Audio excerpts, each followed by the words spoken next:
Welcome, and thank you for joining our webinar, Designing with Your Ears, a talk with Julian Treasure.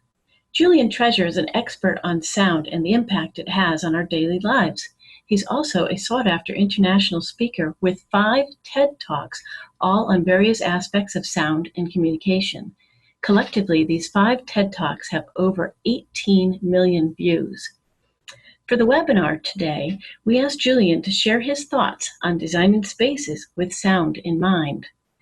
After Julian's talk, we will turn the presentation over to Jeff Brewer. Jeff is the brand manager for Assa Abloy Architectural Accessories. He will briefly show us some of the acoustic solutions from Assa Abloy. And now here is Julian Treasure.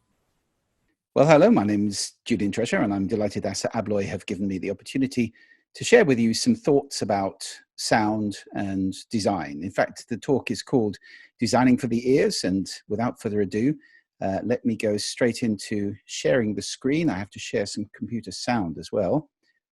So just do this, and then do this, and you should now have a nice full screen picture. Designing with our ears, it's really very common that we think of design just with the eyes, and yet actually we design for all the senses, and that's really what this talk is about. Let me start just by introducing myself. So as I said, my name is Julian Treasure. I run a company called The Sound Agency. The Sound Agency is an audio branding company. So we work around the world with brands. Here are some of them. We're asking those brands the question, how does your brand sound? Which is a question, again, that many brands don't think about. Answering that question, hopefully very well in lots of countries around the world. Along the way, I wrote a book. The book is called Sound Business, and it's about all uses of sound in business. And we get covered a great deal in the media, which tends to indicate to me that people find sound interesting, as do the viewing figures for my talks on TED.com. I'm sure many of you have come across TED. It's a wonderful conference. If you haven't, then do check it out, TED.com. 2,000 talks, all free, on everything from black holes to jazz music. I have 5 on there, all about sound. The most watched one, I think, is about 6.4 million views now, and in total, something like 20 million views estimated on the internet for those talks. And that, again, tends to indicate to me that people find sound interesting. Let's start that most of us find noise like this pretty unpleasant. We stand on street corners shouting over the top of noise like this and pretending that it doesn't exist. But it does exist, and it has an effect on us. The trouble is, because we get so used to suppressing that kind of noise around us, we get into the habit of just ignoring sound. Most of us have a relationship with sound, which is a little bit like this. And yet sound does affect us in 4 very profound ways. And I'm just going to go through those 4 ways with you right now. Well, this is the first one. Physiologically, sound is changing your hormone secretions, and I just did that with you. That was a sudden noise which caused a release of cortisol, your fight-flight hormone. Sorry about that. If you have an alarm clock at home that sounds like that, I do advise you to change it.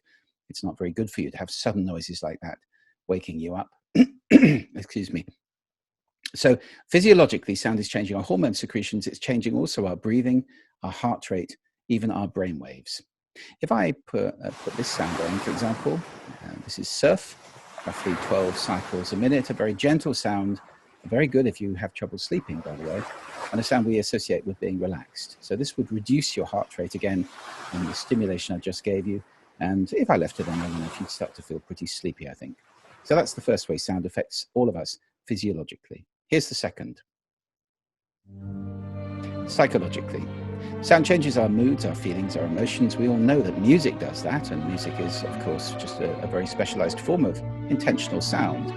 But music's not the only sound that changes our feelings. We use birdsong a great deal at the Sound Agency because many people find birdsong reassuring at a very deep level. That's because we've learned over hundreds of thousands of years that when the birds are singing, we're safe, generally. It's only if something is very bad is about to happen that the birds will suddenly stop singing. And if they do that, well, that's not a very good moment, is it? You know that that means something nasty is on the way. So that's the second way sound affects us. It affects our feelings. The third way is cognitive. If you're listening to this version of me, you're on the wrong track. Or in this case, try listening to the other one. Twice. It's not possible. Nobody can understand two people talking at the same time, or very, very few people on this planet can. Most of us have bandwidth for around 1.6 to 1.8 human conversations. And we don't have earlids. So if you work in an office that sounds like this, particularly if you can hear one conversation nearby, it is incredibly degrading to your productivity. This is how degrading. And this is a really serious issue because open plan offices are being rolled out as if it were the solution for all kinds of working. Well, we'll talk about that a little bit later on, and ways of improving the way we design offices for the ears. The fourth way sound affects us is behaviorally. Of course it does, with all that other stuff going on. At the most simple level, we will move away from unpleasant sound if we can. So if I were to leave this sound on for the next half hour, so I don't think you stay in this webinar, you'd be off doing something with a much more pleasant sound. If we can't move away from sound like that, it's incredibly damaging to our health, actually. And this is a major social problem now across the world. Here's a number from Europe, which I find deeply disturbing. Traffic noise disturbing people's sleep severely. And that 2% doesn't sound like an awful lot until you realize it's 8 million people in Western Europe. Now, I can tell you the situation is exactly the same in North America, if not worse. The estimates I've seen are that there are something like 100 million people in North America whose health is being affected by ambient noise levels, largely traffic noise. It may be aircraft, trains, cars, construction, heavy industry. All of these noises are contributing to a major social health problem. Now, in retail, which is where the sound agency does a lot of work these days, this is a really big issue, because if we make a nasty noise in a shop, people will leave. They won't complain. 9 times out of 10, they won't complain. They'll just go or leave sooner than they otherwise would. And that reduces sales. So what we have to look at is making a much more pleasant retail environment for the ears, and then we increase dwell time and sales will be maintained. So through this talk, I'm going to give you some little aide-memoire slides like this, where we just pull out the key things from the last section. And here are the key ones from this. You might want to take a photograph of this.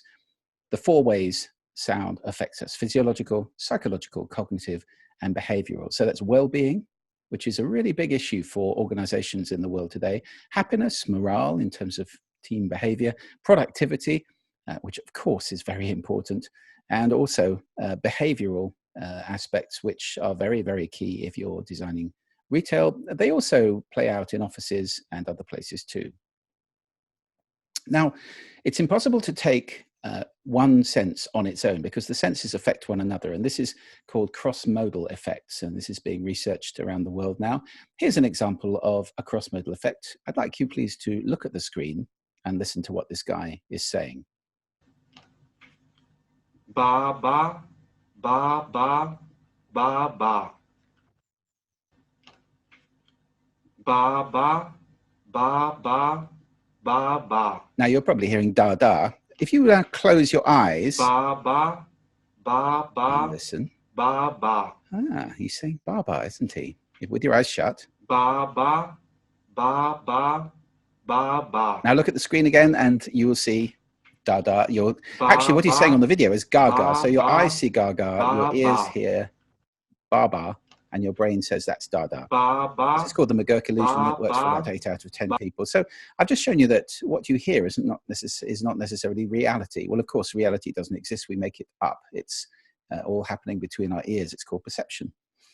And here's another very nice example. When this product had to change its mechanism because CFCs were banned, you remember the chemical that used to be in aerosols?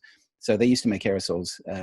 In this case, the product used to go, and then CFCs were removed and it started going, and the customers started to complain that the product was no longer working. It wasn't as strong as it used to be. It wasn't as effective. So they spent a lot of money repackaging it without CFCs. It now goes again, and it's working fine again. So the sound of the packaging, in this case, affects how well people think the product itself is working. If we line these things up, we get a thing called super additivity. And that is what architects, designers, anybody who's creating environments should be aiming at. That's the holy grail, where we line the senses up. And in the world of super additivity, 1 + 1 is not 2. It can be 10 or even 20 times the impact if you have congruent senses, senses all pointing in the same direction. Now here's a simple model of communication. We have a sender, we have a receiver. That happens in a context generally. And that context is by and large, sadly, a combination of noise and bad acoustics. Now that's a sweeping generalization, I know, but it is generally the kind of environment we tend to communicate in the modern world. The modern world has got very noisy. So let's have a look at how we can improve that. When we're designing environments at the Sound Agency, we think about four things, the four building blocks, if you like, of good sound in an environment. First, acoustics. All too often we come across environments where an acoustician has never been involved. Now, we're not acousticians, but we work with them. I do think acousticians sell themselves a bit short. They don't sell the joy of designing a beautiful acoustic space. They do tend to get brought in at the end of a process when there's a problem to solve and no money to solve it with, which means they have a pretty miserable life a lot of the time. Now, if we start thinking about acoustics at the very beginning, it's not very expensive to get them right, and we can move away from all hard surfaces and actually create contours, light and shade, acoustically speaking. Very hard to create good space in a room or a space that has terrible acoustics. Then we have noise sources. That's electromechanical noise, usually things like HVAC, heating, ventilation, air conditioning, any kind of electromechanical noise in malls, for example. You'd have things like escalators and travelators, vending machines, all sorts of noises add to the noise floor in a space.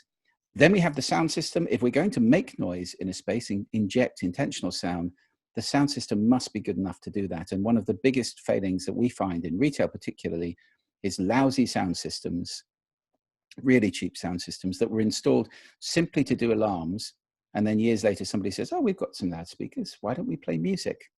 And the music is then put out through speakers that were never designed to do that. And the result is a terrible sound, of course. Then and only then do we think about content, which may be music, but I'm going to talk about music. It very often should not be music. We can do more clever things with content than simply play music everywhere. Now let's talk about sound. This is kind of Sound 101. You may know all this stuff, but it's worth just reminding ourselves of RAT. When sound hits a surface, it'll do one of three things, and this is RAT. Reflect, it'll bounce back. If the surface is hard, particularly, it'll do that. It might get absorbed if the surface is soft, and absorbed means turned into heat energy, actually, because, of course, the energy doesn't go away. Energy is always there. And the third thing it may do is go through the surface and transmit to the other side, which is something we tend to guard against in buildings. So that's the RAT. And this is how it works in practice. Here's our surface. It might be a wall, it might be a floor, a ceiling, whatever it is. The sound hits the surface. Some of it is reflected back. Some of it is turned into heat, and some of it goes through and is transmitted to the other side. Now, we measure these things. In America, the reflection, the amount of absorbency, in other words, the inverse of reflection, tends to be measured by a thing called the noise reduction coefficient. Now, there are different standards around the world, but let's work with NRC. It's a number between 0 and 1, and it measures the absorbency of the surface. So something with NRC 1 across a variety of frequency bands will absorb all the sound that hits it. 0 will bounce it all back. And on the other side, we have a sound transmission class measure, which measures the attenuation. Now, this is the key really for the conversation today, the attenuation of that surface. Sound is very smart. I always think of sound almost as an intelligent being. It'll get through the tiniest hole. So if we're going to attenuate, in other words, reduce the noise level, let's say we have a meeting room and you don't want to hear everybody's conversation in the next room and you don't want them hearing your conversation, we need a barrier. That barrier needs to attenuate by a significant margin, which we measure in decibels. So, for example, you might have a surface with NRC 0.7 that's absorbing 70% of the sound that hits it across those frequency bands. And we may have a surface that's got a sound transmission class of 40. That means it's 40 decibels quieter on the far side of the surface than it is where we're making the noise. Now, that's pretty good. 40 is quite a lot because when you understand decibels, you understand that it's not a linear measure. It's a logarithmic measure, which means effectively every change of 10 decibels is a doubling or halving, if you're going down, of the noise level as we perceive it. 10 decibels, double. So if you go from 40 to 50, you're doubling the noise level. If you go down by 40 decibels, then you're down to half, quarter, 16th, 1/32nd of the original noise source, which is pretty significant attenuation. Here's a table of sound transmission classes. It's just a measure. It's kind of a rough guide, if you like, and you might want to take a photograph of this one if you haven't come across these so much before. It's a useful rule of thumb. You tend to want, in an office, for example, something in the region of 40 plus, because otherwise you're into intelligible conversation or disturbing noises coming from the other side of the wall. Now, these things are important because if we have a room that's got bad acoustics, particularly, and maybe noise coming in from outside, you get a thing called the Lombard effect, where, you know, in a restaurant, as it fills up, you start speaking more loudly, so I start speaking more loudly, so you start to, and it spirals up. That is the Lombard effect. Bad acoustics cause this upward spiral. You can reverse it. If you have good acoustics and the room is damped down, then people tend to speak a little bit more quietly, and everybody else can speak a bit more quietly too. And we end up with a thing we call the library effect, where it gets quieter more than the physics would tend to determine, because people behave differently. So that's what happens with good acoustics. So really, ladies and gentlemen, in the architecture profession, this is about designing not just appearance, but experience in all 5 senses.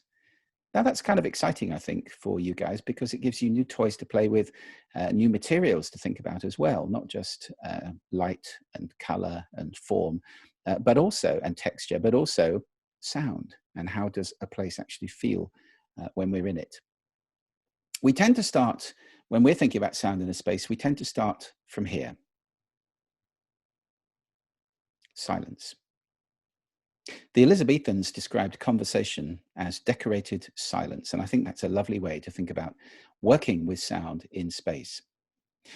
Now, you could then think about it kind of like painting a great painting like this. The guys who painted, or females who painted that background, I don't think that was Leonardo who did that, was it? It was School of Leonardo.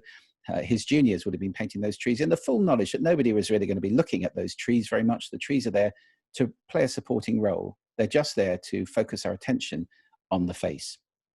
Now, we can do this in spaces with sound as well. We can have features where we do want people to pay attention, and we can create background sound, which is not necessarily music, because we'll come on to this, but music's main intention is to be listened to. We can create sound that's not designed to be listened to, but is designed to be like oral wallpaper, and they're in the background.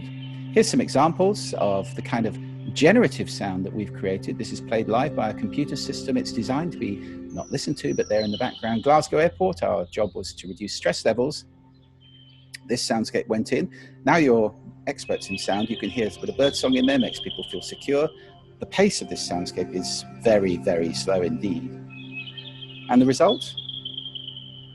Well, the shops liked it because people bought more stuff. Presumably, they felt they had more time and they did a bit more shopping. So everybody wins in that situation. Here's another example in America, in the town of Lancaster, up there in the Mojave Desert, not far from Los Angeles. We installed this soundscape down the main street, which is called the Boulevard. I don't know what happened to the vowels in Lancaster, California, but it is called the Boulevard. And the sheriff reported after this soundscape went in, crime fell by 15%. Now, these things are not designed to be listened to. They're simply designed to create a lovely ambience. In those cases, a calming feeling. Of course, we could do a stimulating feeling. We could make a horrible noise if we want people to move out of a space. Anything can be done. The important thing is they're designed to be ambient. Just like white walls in a room. You know, we don't go into a room and say, wow, look at those white walls. They're there to support us. So here's the takeaways from this section. Super additivity, very powerful. Let's line the senses up. Acoustics, noise, sound system, content, the 4 building blocks of good sound in a space. We're designing not just appearance, but experience. And sound does change people's behavior in all sorts of ways. So we do need to think about it. Let's move on to specifically to look at a few environments. I'm going to look at 3 or 4 environments that we are very familiar with, and start with this one. And we all spend a lot of time in these places, don't we? Sadly, the sound in these spaces is not very well designed, not very much thought of. Now, the modern office goes back to Taylorism in the early part of the 20th century, when Taylor thought, wow, what a brilliant idea to apply industrial manufacturing principles to the office. So you have everybody on identical workstations in serried ranks. By the way, I wonder if you can guess how many men there are in this rather blurred photograph from the early office museum of I can't remember which company it is, but there's actually one man on this floor supervising the entire floor. Now, of course, Taylorism is long past. We wouldn't do that in the modern era, would we? Or would we?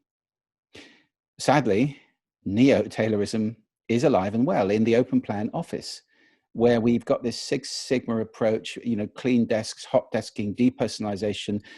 All of these principles make it very hard for people to feel at home. They are being treated a little bit like battery hens. The reason for this is that we have conflated two very different things: cost saving and productivity. They are not the same thing. It may save money to cram people into smaller and smaller personal workspaces, but it is not increasing productivity. And these two things, if we conflate them, well, we actually end up with misery, not productivity at all. Now, there is a lot of evidence that says we shouldn't do this neo-Taylorist approach of depersonalized minimal workspace. Here's some of the papers which show that this isn't a good idea, but wait, here's some more papers. And I could go on, actually. There's plenty of research now which is showing this is not a very good way to treat people in office environments. Well, to be absolutely fair, I should also show you the research which indicates it is a good idea to do this. Here it is. That's all of it. Not a single scientific paper has ever said that's a good idea. No wonder then that noise is the #1 complaint in modern offices, in survey after survey. The biggest survey in the world is the Leesman Index. I do advise you to check it out if you haven't already found it. It's an omnibus survey which now has got tens of thousands of questionnaires. It gets over the problem of comparing apples and pears, like productivity. What's the productivity of a creative director versus the productivity of an accountant? Well, it gets over that by asking people, what factors are important to you in your personal productivity, and how satisfied are you with them in your office? So that's kind of universal. And noise is very significant on that survey. You can see here, in terms of importance, nearly 3/4, well, more than 3/4 of the survey say that noise in the office is a very important factor, and less than 1/4 of them are happy with it. They find it very unsatisfactory. 3/4 of them are dissatisfied. And the same thing applies to quiet working space. It's important that it's there, and not many of them are happy that there's enough of it. Now, let me suggest an approach based on the work of Professor Jeremy Myerson at the Royal College of Art in London. Myerson's written some very interesting books about modern office design and the metaphor of an office changing from a factory to much more of a network these days. In the modern office, Myerson distinguishes at least 3 core types of working. Collaboration, and in collaboration, open plan works very well. It's okay to interrupt me, to shout at me, and to call across the office. That's the metaphor. That's the paradigm we're in of working, where it's loose working and it's collaborative. But for concentration, that environment does not work at all. For concentration, we need a space where it's like a library. The rule is, shh, no talking here. And the third type of working that Myerson distinguishes is contemplation, which is more of a decompress. It might be after meetings where you just want to sit and chill. It might be thinking great thoughts about what might be happening in the next 6 months or something. That's more of a Zen type space. And again, a pretty quiet one. Now, even in open plan, when we are dealing with collaborative, let's say we are putting people in an open plan space because they're collaborating, so we're correctly allocating the space. And incidentally, that is not generally the case. In an open plan office, it can be too quiet just as easily as it can be too loud. A pin quiet office is intimidating, isn't it? Because I can hear your conversation. If you pick up the phone and start talking to somebody, you're putting off everybody who can hear you, which is, in a quiet office, everybody. So we can take up one of the 1.6 conversations we've got bandwidth for and massively reduce the productivity of 10, 20 people at a time.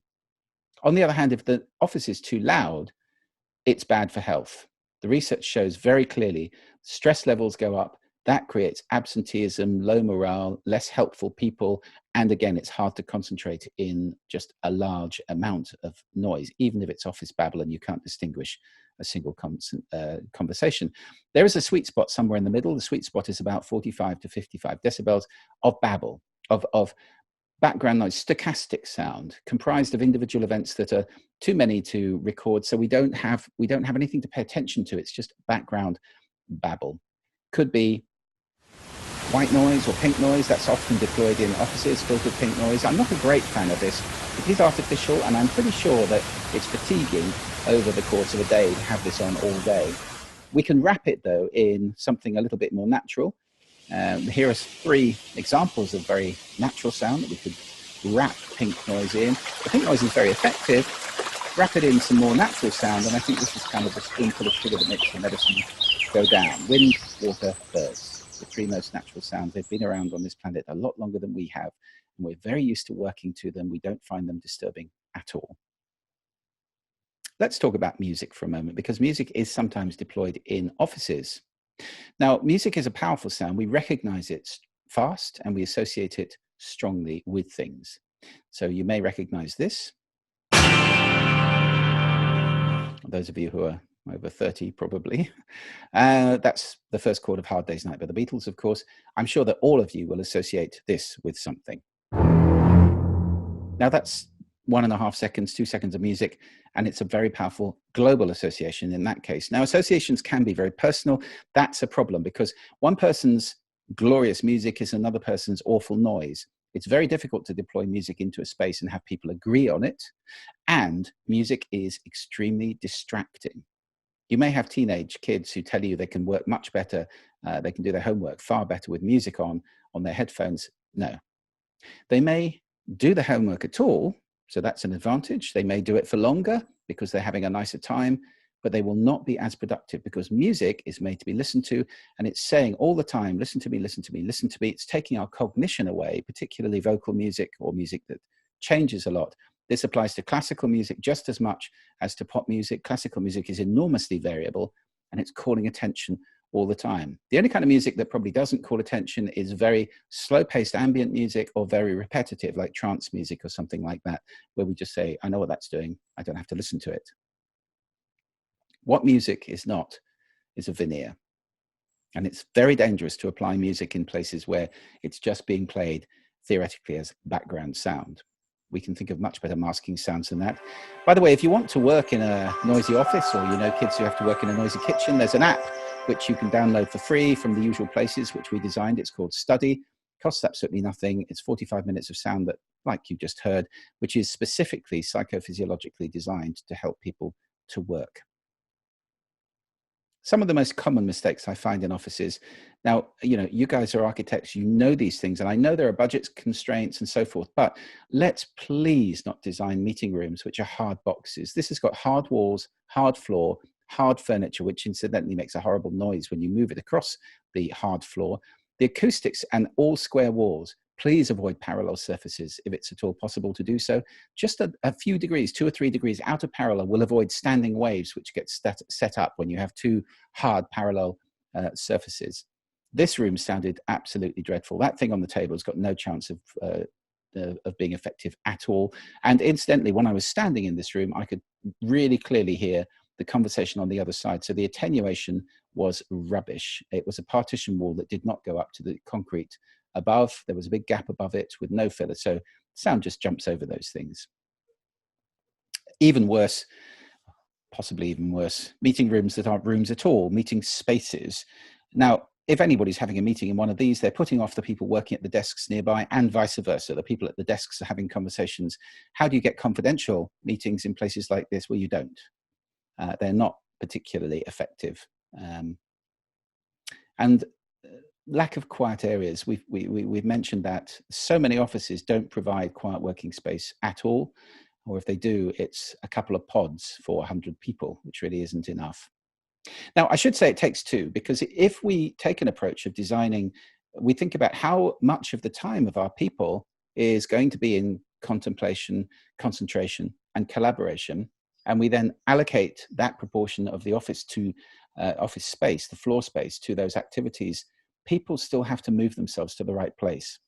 And that doesn't always happen. You know, often you'll find people sitting there trying to concentrate in an environment that simply isn't right for that, because they just haven't thought about moving themselves. We have to give them the ability to do that, the spaces to move to, and we have to educate people in moving themselves and becoming conscious about the sound environment. So this is top up and bottom down. And it also means people taking responsibility for the noise they make. You know, that noisy person in the office who can't speak at less than 85 or 90 decibels and is really upsetting everybody around them. They may be high energy, they may be a great salesperson, but they probably need a room on their own, or at least to be moved to a space where people around them aren't going to be disturbed by noise. We need to take responsibility for the sound we're making. So, takeaways from the office section here: noise, number one, complaint in offices. Open plan is really only good for collaboration, and we need to hit that sweet spot in open plan offices. And concentration and contemplation require quiet working spaces. Now let's move on to education. When I see a classroom that looks like this, I'm forced to ask myself this question. Now, I know you guys do have ears, of course, this is somewhat tongue-in-cheek, but when you think about the designs that you're doing, the projects that you're putting out there, have you really considered the way these spaces are going to feel to be in for the ears? Are you designing with and for the ears as much as for the eyes? Because just think of what that classroom is going to sound like filled with 20 or 30 kids who are doing group work. Not great, I would say. There is a lot of research on the effect of poor acoustics in particular in education. And of course, poor acoustics, here I'm kind of including attenuation from outside and from adjoining spaces. If noise in a classroom goes up, what happens is people find it harder to work, and it's stressful for the kids and for the teachers. Lots of research on this now. 5 decibel drop in noise contributes to reading and recall up 10%. These are significant numbers. Attention and memory up 3%. So that's a 50% drop in the noise level in the space. If we have poor attenuation, this kind of thing can happen. And this was widely reported at the time. I'm not sure anybody's doing very much about it. We need to attenuate from the outside, because otherwise, if we're under a flight path, look at what happens to the kids who just happen to be in a school that's under a flight path, as opposed to in a quiet place. They're months behind their peers just as a result of the noise. And this is a disturbing graph to me from, again, Shield and Dockrell. Here we have the degradation as the space gets noisier, the reading scores go down for typical pupils, which is bad enough. But if you're talking about pupils who have got some kind of special educational needs, it's a disastrous effect. I mean, their reading scores go down to very minimal levels. So we are disadvantaging them even more than the average pupil. Here's an example of the approach which I think we need to get away from. This is a famous school, which was one of the Academy programme, multi-million-pound build in the UK, designed by a top architect who I won't name at the moment. And it was designed with a big central atrium, as if it were a large office building. And that central atrium was ridiculous because there were no back walls on the classrooms. All the classrooms were open to the central atrium. The kids at the back of each classroom couldn't hear their teachers because of the noise of all of the classrooms feeding into that atrium. They had to go back and spend £600,000 putting subdividers in to make the space usable. People couldn't hear what was going on. There is a move towards open plan schools. Please, let's not go there. I just constantly imagine people coming from third world countries to the Western world and saying, what are you doing? We're spending all our time putting walls into spaces so the kids can hear, and you're taking them down. I know many open plan schools where acousticians have had to be brought in, and huge amounts of money have had to be spent in order to make the space even basically workable. Because if you have 2 or 3 classes of kids being taught, especially with group work these days in great big barns of spaces, it really is hard for people to hear. Even in a traditional classroom like this, if you're at row 4, which is where this picture is taken, and back, speech intelligibility is just 50%. Now, who's at the back? The naughty kids. There are millions of kids going through education right now, unable to hear their education, which I think is a tragedy. You know, we spend all our time focusing on sending education. We never ask the question, are the kids receiving it? Are the acoustics in the classroom good enough for them to hear? And we certainly don't teach them how to listen, incidentally, which is a whole different topic. If you would like an education to watering a garden, which I think is a reasonable approach, we are wasting a lot of water, ladies and gentlemen. And it's particularly bad for these groups. I've mentioned special needs, or the kids with impaired hearing, of which roughly 3% on any given day have permanent hearing impairment. The other 13% of that 16 is kids who've got glue ear or a cold or an ear infection on that particular day. They can't hear too well when the acoustics are terrible. English as a second language, or if whatever country you're in, your language as a second language, well, in Europe and in the US, that can be more than 10% of the population. And introverts, if you look at Susan Cain's wonderful TED talk on quiet people who prefer quiet environments and quiet working to this manic group work and the essential need to become a kind of extrovert and a leader, we're missing out on the power and the value of introverts by making this noise. Now, 65 decibels is quite loud. I would have to talk quite significantly louder than normal to get over the top of that, which I'm doing right now. This graph shows you the noise levels in German schoolrooms. The black dots are the noise level. The red dots are the teacher's heart rate. The red dots are the teacher's heart rate. That is not good, because the research shows that 65 decibels, when we're exposed to it over long periods of time, is bad for our health. In fact, it causes increased risk of myocardial infarction, that's heart attack. Teachers may well be shortening their lives by working in that environment all the time. They're certainly hurting themselves in other ways. This is a teacher in the UK who sued the British government or the local education authority because she completely lost her voice because of shouting day after day over the noise of kids. £150,000 compensation. Now, if we can reduce noise levels in schools, we not only do we comply with standards, which is a good thing where they apply. In the UK, we don't really have obligatory standards. We have suggested guidelines, if you like, and nobody's going around measuring if they're actually met, which is a shame. I expect that's the situation in many countries around the world because we don't pay much attention to acoustics in schools. So if there are standards, we comply to them.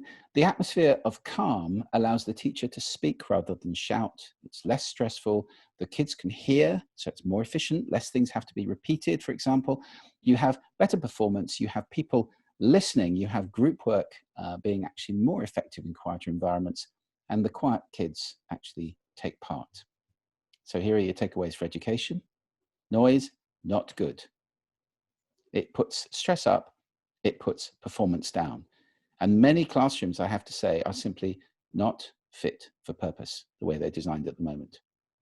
65 decibels is dangerous over a long period of time. Let's move on to leisure and the hospitality industry, where again, noise is a significant issue. Now, I think many luxury brands these days are selling peace. I mean, peace is kind of the new time, if you like. We've been selling save time, save time, save time for a long time. Now you're tending to find particularly luxury brands using slogans like the quietest cabin in the sky, or talking about me time and peace and so forth. Certainly in the leisure and hospitality industry, peace is what people are starting to focus on. Quality of sleep, spas, welcome, and so forth.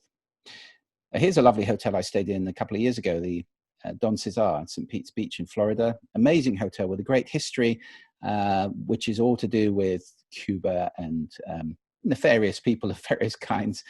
Now, when I arrived there, you would expect there to be some kind of maybe Cuban-inspired or Latin kind of music, really talking to the history of this place. But no, there was wild. I think it was Rihanna playing in the portico as the cab dropped me off. A little later, I went into the lounge to do some work. What do people want to do in hotel lounges? One of two things: talk to each other or work, generally. And Dancing in the Streets by Martha and the Vandellas, absolutely booming out at about 80 decibels. You couldn't work and you couldn't talk. I have no idea whose policy that was, but that's the kind of craziness which can happen if hotels don't think about it. And of course, it's not just the hotel imposing sound on people. If you have a room which is unfortunate enough to be very close to these guys, you, I'm sure, have had the experience of this at 2 o'clock in the morning when people are pouring out of some sort of party, and you get this going on in the corridor right outside your room. Now, in this situation, attenuation is absolutely critical, because my room should be my castle, and that is not the case.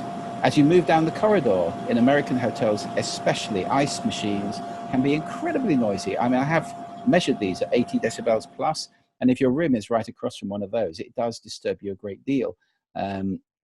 Then you have all sorts of other noises going on in hotels, creating an environment where people are unhappy. Now, this is a J.D. Power survey, which is done every year. That's a lot of guests, 60,000 guests. And you will notice that noise was a problem for 18% of them, more than internet access, which was only a problem for 13% of them. And, you know, we do tend to complain about internet access. 60% of people complained about that. But even though noise was a bigger problem, far less people complained about it, because we just put up with it. Again, it's that old paradigm. We suppress it. Oh, it's so noisy in here. Well, what can I do about it? I just accept it and I leave and I don't come back, probably. So it's the number one problem. It was the biggest complaint on that survey. It's the number one complaint on this enormous survey done by Review Pro, which was 2.5 million guest reviews. What they did was they corralled all those guest reviews from the various services on the internet, and they looked at, it was nearly 6,000 hotels, 20 cities. What was the number one thing that people were complaining about, not at the hotel, but when they got back afterwards? They said it was terrible, it was too noisy. The second thing was the elevators, and the third thing was strange smells. So those were the three that pulled out of that survey. Noise, the number one. In the UK, there is a chain called Premier Inn, and they've installed something they call show meters, which are kind of decibel meters in the corridors in 620 hotels, because they've had so many problems with people coming back late at night, making a lot of noise in the corridors. And they've said it was the single biggest reason that guests gave for not getting a good night's sleep. They've tried everything, including giving late night revelers lollipops as they come in so that they don't make so much noise. Now, if my room is going to be my territory and I'm not going to get disturbed by people outside, attenuation at that doorway is absolutely critical. The only way of not disturbing me is to attenuate, because people will make noise outside the room.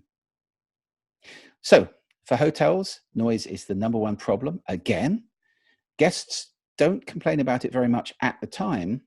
They'll possibly complain about it on the internet afterwards, which is kind of the worst case scenario for hotels. The guest rooms need to be sanctuaries, and that means attenuation of those doors. Let's move on to hospitals, where you would think if we go to hospital, we're going to be treated in a beautiful, optimal environment. Sadly, no. Noise levels are rocketing in hospitals. Look at this graph. This is really disturbing. The daytime noise levels, as measured in this study, are around 72 decibels, as compared to the World Health Organization recommended maximum of 35. By 1960, it had been already up to 57 decibels, and in 2005, 72 decibels. That's daytime. Nighttime, we've got 60 dB at night against 30 dB. Now, do you remember, every increase of 10 decibels is doubling? So you might look at this graph and say, well, that's really bad. The noise levels are more than double what they should be. No, they're actually 12 times what they should be.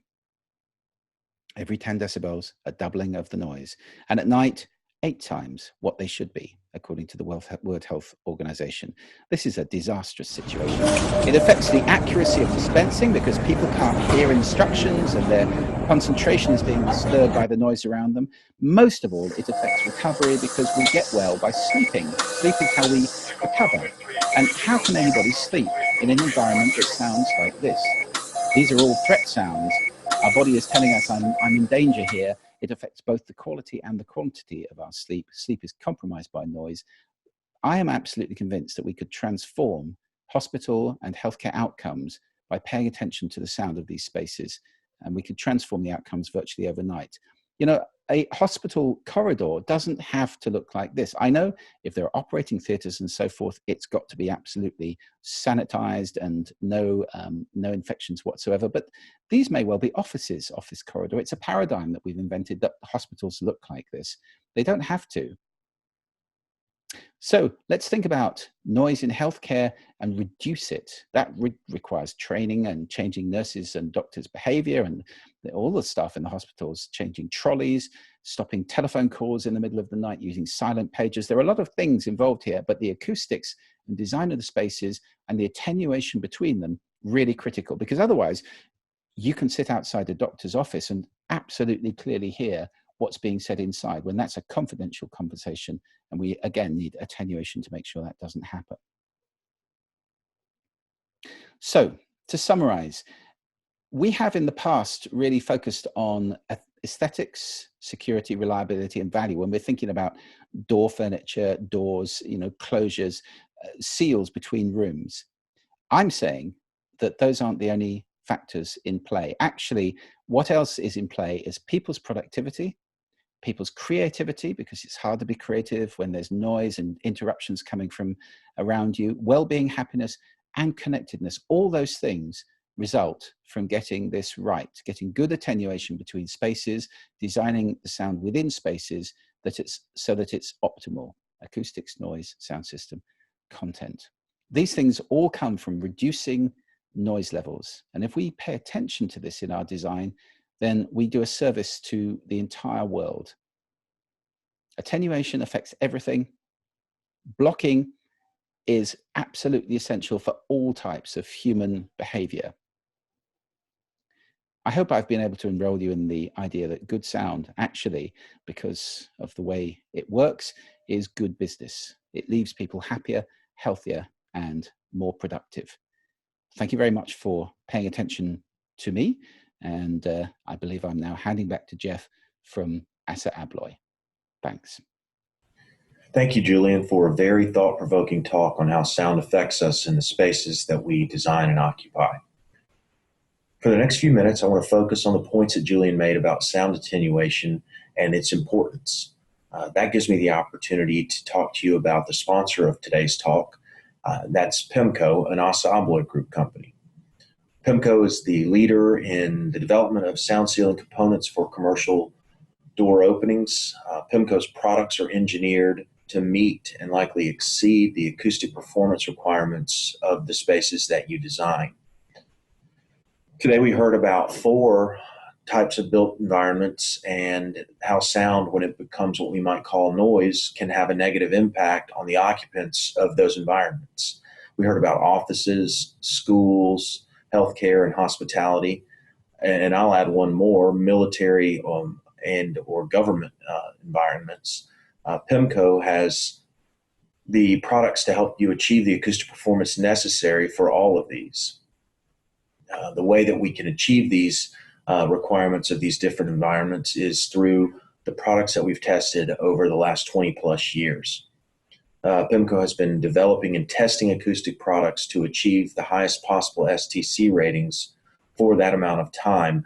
The results of this continuous testing is a vast amount of knowledge about how to design and manufacture the highest performing acoustic seals available in the commercial door industry today.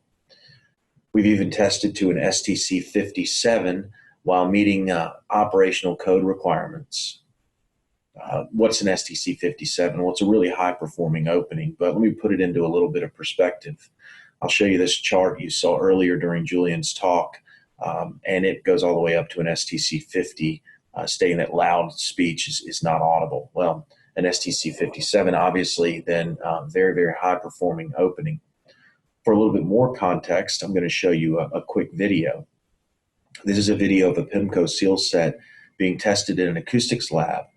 The acoustic consultant has configured a communicating door assembly, which is something commonly found in the hospitality environment.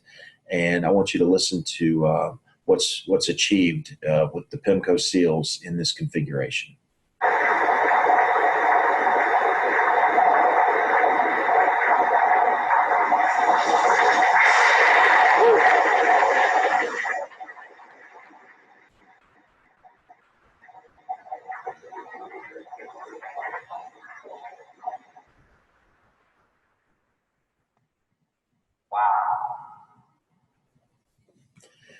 I hope that came across in the audio. The test resulted in an STC 55 for that communicating assembly.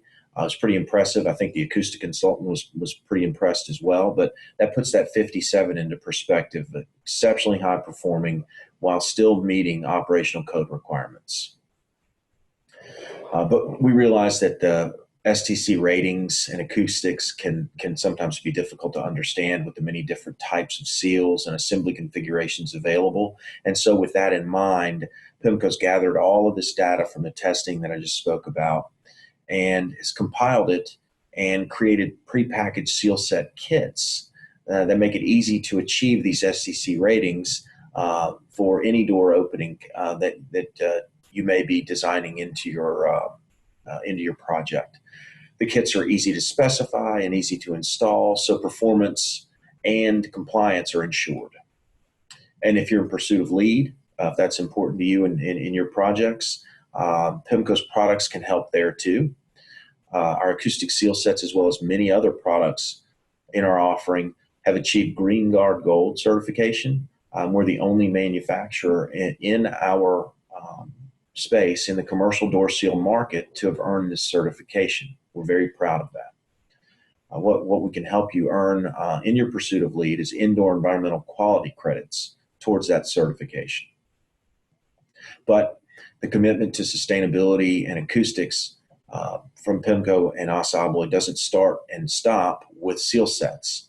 PIMCO products are a part of a complete acoustic solution offered by ASSA ABLOY.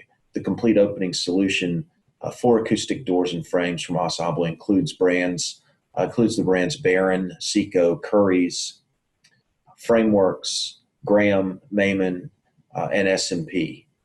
And so if you take those products from those trusted brands and couple those with the seal sets from PIMCO, we can exceed your project's acoustic requirements and or specifications.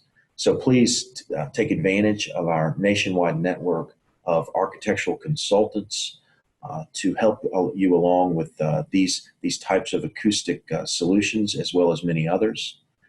I'll close by inviting you to visit us on the web to learn about this and, again, the many other solutions offered by ASSA ABLOY. I thank you very much for your time and your attention. And again, thanks very much to Julian for the thought-provoking talk on sound and its effects on us in the spaces that we design and occupy.